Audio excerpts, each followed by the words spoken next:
দানের রক্ত ভিন রাজ্যে পাচার, 5টি ব্লাড ব্যাংকের বিরুদ্ধে অভিযোগ দায়ের হলো। এই 5টি ব্লাড ব্যাংকের বিরুদ্ধে থানায় থানায় স্বাস্থ্য দপ্তরের তরফে নালিশ জানানো হলো। আমি আরো বিস্তারিত এই নিয়ে জানবো, সরাসরি কথা বলবো। সন্দীপ সরকার আমাদের প্রতিনিধি রয়েছেন ফোন লাইনে। সন্দীপ, এইটা আমি তোমার থেকে জানতে চাইছি, কোন কোন ব্লাড ব্যাংকের বিরুদ্ধে কোন কোন থানায় কি মর্মে স্বাস্থ্য দপ্তর অভিযোগ দায়ের করলো? দেখো শুভ্রজিৎ, চারটে ব্লাড ব্যাংকের বিরুদ্ধে অভিযোগ দায়ের হয়েছে এবং 4টি থানাতে অভিযোগ দায়ের হয়েছে। পঞ্চম যে অভিযোগটির কথা বলা হচ্ছে, সেই পঞ্চম অভিযোগটি আগেই দায়ের হয়েছিল। এই রক্ত পাচার কাণ্ডের তদন্তে এই নিয়ে রাজ্যের থেকে কলকাতার 4টি ব্লাড ব্যাংকের বিরুদ্ধে 5টি অভিযোগ দায়ের হলো থানাতে, আমরা বলতে পারি। রাজ্যের বাসিন্দাদের, রাজ্যবাসীর দানের রক্ত এবং প্লাজমা বিনা অনুমতিতে ভিন রাজ্যে বিক্রির অভিযোগ রয়েছে। ইস্পাত ব্লাড ব্যাংক সোনারপুরের এই ব্লাড ব্যাংকটির বিরুদ্ধে সোনারপুর থানায় অভিযোগ দায়ের হয়েছে। হেলথ পয়েন্ট ব্লাড ব্যাংকের বিরুদ্ধে অভিযোগ দায়ের হয়েছে বালিগঞ্জ থানাতে। অশোক ব্লাড ব্যাংকের বিরুদ্ধে অভিযোগ দায়ের হয়েছে লেক থানাতে। লাইফ কেয়ার ব্লাড ব্যাংকের বিরুদ্ধে অভিযোগ দায়ের হয়েছে বেনিয়াপুকুর থানাতে। এই অভিযোগগুলো দায়ের করেছে রাজ্যের ব্লাড ট্রান্সফিউশন কাউন্সিল বা এসবিটিসি। এর আগেই দক্ষিণ 24 পরগনার মথুরাপুর থানাতে হেলথ পয়েন্টের বিরুদ্ধে একটি অভিযোগ দায়ের করেছিল স্বাস্থ্য ভবন, যার ভিত্তিতে এফআইআর রুজু হয়ে গিয়েছে। আর যে নতুন করে 4টি অভিযোগ গতকাল দায়ের করা হয়েছে, ইতিমধ্যেই পুলিশের তরফ থেকে স্বাস্থ্য ভবনকে ইমেল পাঠানো হয়েছে। ইমেল পাঠিয়ে পুলিশের তরফ থেকে আবেদন জানানো হয়েছে যে স্বাস্থ্য দপ্তরের তরফ থেকে যাতে আরো বিস্তারিত তথ্য পুলিশকে দেওয়া হয়, যাতে তারা এই তদন্ত এগিয়ে নিয়ে যেতে পারেন।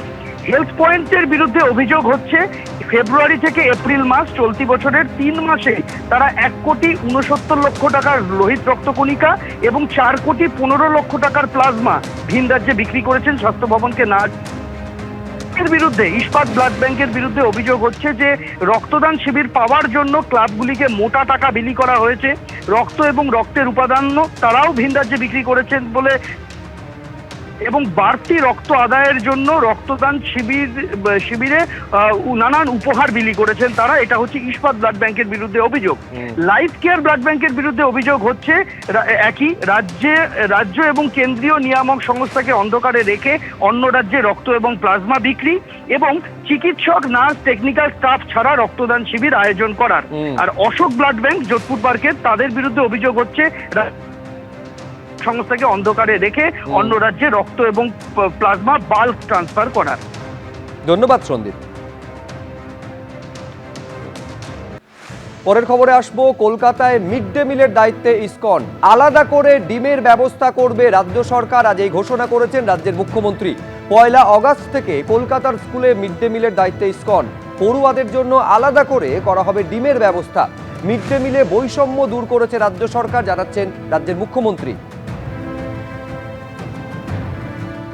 মিড ডে মিলের কর্মসূচি, এই কর্মসূচিকে কেন্দ্র করে যে বৈষম্য ছিল আমরা দূর করেছি। হাই স্কুল এবং আপার প্রাইমারিতে মিড ডে মিলের বরাদ্দ ছিল 10 টাকা, প্রাইমারিতে ছিল 6 টাকা 78।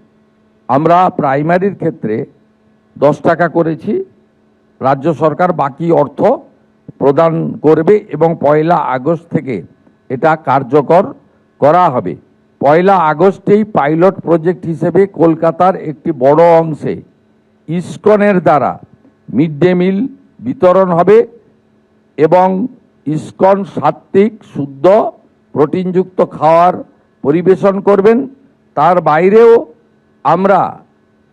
আমরা এসএইচজি গ্রুপের মাধ্যমে প্রোটিনযুক্ত ডিম আলাদা করে আমরা দেওয়ার ব্যবস্থা করছি, যাতে আমাদের এখানকার ছাত্রছাত্রী বা আগামী দিনের ভবিষ্যৎ, তাদেরকে আমরা প্রোটিনযুক্ত সম্পূর্ণ আহার দিতে পারি।